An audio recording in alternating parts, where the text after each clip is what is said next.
பாத்திரம் விளக்குனதுக்கு உங்களுக்கு ஒரு பாக்கெட் பிஸ்கெட்டு, ஒரு டம்ளர் வழியா காஃபி, மொத்தம் எவ்வளவு செலவாச்சு? 25 ரூபா செலவாயிருச்சு. அதுக்கு நானே வைக்கிறேன்னா ஆமா, நான் வளர்க்கணும் மீதி தானே.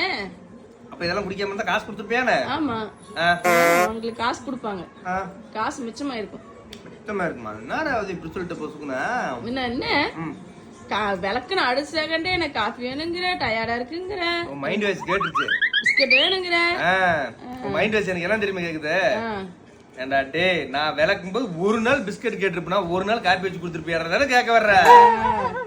தெரிஞ்சுக்கிட்டு நீ என்னடையே வேலை பண்றேன்ட்டு. ஆனா தப்புதான், நான் உன்னை கேட்காத தப்புதான். ஆனா ரொம்ப இடுப்புலாம் வலிக்குது. ஏன்னா அந்த இடத்துல பாத்திரம் கழுவும் போது எல்லா தாய்மார்களும் சொல்றேன், கண்டிப்பா நின்றுட்டு பாத்திரம் கழுவுறது ரொம்ப கஷ்டம். கணவன்மார்களே கண்டிப்பா நம்மளுடைய மனைவிக்கு ஹெல்ப் பண்ணுங்க, லைஃப் நல்லா இருக்கும். லவ் பண்ணுங்க சார், லைஃப் நல்லா இருக்கும்.